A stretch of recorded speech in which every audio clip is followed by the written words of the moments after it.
নানুরের দিকে নজর রাখবো। ফের রাজনৈতিক হিংসায় উত্তপ্ত বীরভূমের নানুর। শুক্রবার রাতে নানুরের বাসাপাড়া এলাকায় থুপসরা অঞ্চল তৃণমূলের কোর কমিটির সদস্য বাপ্পা চৌধুরীর বাড়িতে লক্ষ্য করে ব্যাপক বোমাবাজি এবং ভাঙচুর চালানো হয় বলে অভিযোগ। বাপ্পা চৌধুরী অভিযোগ জানাচ্ছেন, এই হামলার পেছনে বিজেপি নয় বরং তৃণমূলেরই বিরোধী গোষ্ঠী জড়িত।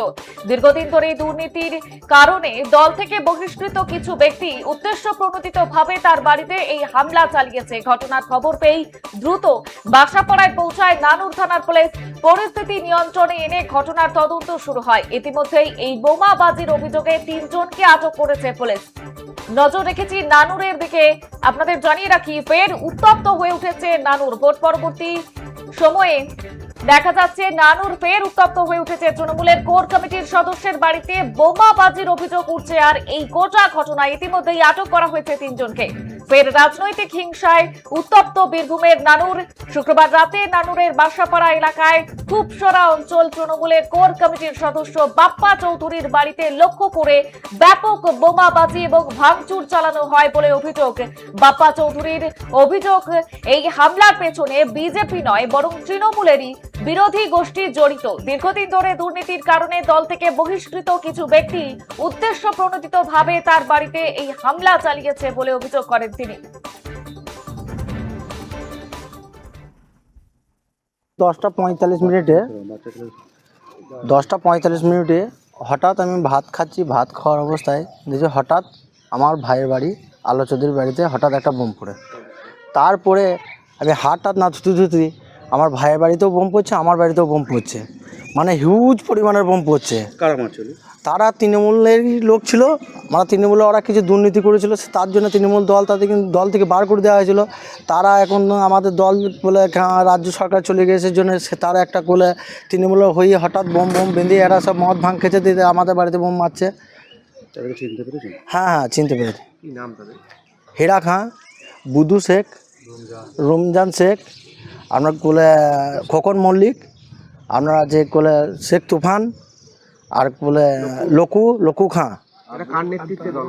হীরা খাঁয়ের নেতৃত্বে দল করে তাকরা গ্রামে হীরা খাঁয়ের নেতৃত্বে ওরা একটাই কাজ হলো তুলাবাজি। আমরা তার আগে আজকে 2023 সালে আগে পঞ্চায়েত ভোটের আগে আমরা ওদের দল থেকে এমনি সরিয়ে রেখেছিলাম তাদের দুর্নীতি কারণের জন্য। সেই আক্রোশটাই কোলে নেওয়ার জন্য আমাদের ঘরে হঠাৎ চড়াও হয়, বোম মারে। না, বিজেপি এখানে কোনো যোগসূত্র নাই। বিজেপি লোকরা এখানে কোনো কিছু ঝুট ঝামেলাও করে নেয়, কোনো কিছুই করে নেয়।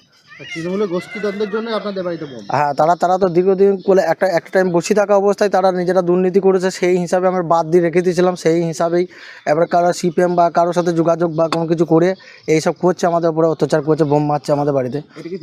রাত 11টা বাজে, চাম্পা ফাম্পা সব লাইট ফাইট সব বন্ধ করে সব দুষ্কৃতীরা এসে সমানে বোম মারে। 20-25 জন ছিল সমানে এসে বাড়িতে এসে সমানে বাচ্চারা আছে, কোনো বাচ্চারা হাঁ করে কাঁদছে, কোনো কারো কথা লিখছে না, সমানে বোম মারছে। কেন? আমরা টিএমসি দল করে বলি, ওই জন্য আমাদেরকে মারছে। কারা করলো এটা? এটা ওই টিএমসি বিরোধী লোকরা। টিএমসিও আগে ছিল, দল করতো। ওই বিরোধী 21 সাল থেকে ওরা সাইড হয়েছিল, ওরা এসে এই দুষ্কৃতিটা করছে। এটা কি তৃণমূলের গোষ্ঠী কন্দল? তৃণমূলের গোষ্ঠীদ্বন্দ্বরা একরা করছে এটা। এর সঙ্গে বিজেপি কি কোনোভাবে? না, বিজেপি কিছু না, বিজেপি কোনো লোকই আসেনি, সব যা করছিল এই পাড়ার লোক কোটাই। তৃণমূল কালকে 11টা বেজে 6 মিনিটে অতিরিক্ত বোম, মানে যারা রাজনীতি করে না তাদের বাড়িতেও বোম, মানে রিলেটিভের মধ্যে পড়ে বলে। আমার একটা চাস্তো ভাই আছে, সে রাজনীতি করে না, তার বাড়িতে মানে অঢেল বোম। এটা একটা টিএমসির গ্রুপ, খিস্তে গালাগালি, ইয়াই কেটে নেবো, হ্যান কেটে নেবো, তেন কেটে নেবো, বাড়ির মেয়ে ছেলেদিন গালাগালি, বাড়ির বাচ্চারাও মরে যেত কালকে। কারা করলো এটা? টিএমসি একটা গ্রুপ। কেন? ওই তোলাবাজি করতে দল থেকে বের করে দিয়েছিল, ওই জন্য। হ্যাঁ, আপনারা তো তৃণমূল, আমরা টিএমসি, ওরাও তৃণমূল করে। ওরা টিএমসি একটা দল, ওরা তুলাবাজি করতো, তুলাবাজি এটা টিএমসি বন্ধ করে দিয়েছিল, ওই জন্য ওরা সাইড হয়ে গেছিলো, ঘরে বসেছিল। এখন বিজেপি এসছে, বিজেপির নাম ভাঙিয়ে খাচ্ছে। আপনারা কার নেতৃত্বে দল করেন? আমরা টিএমসি কাজল শেখ।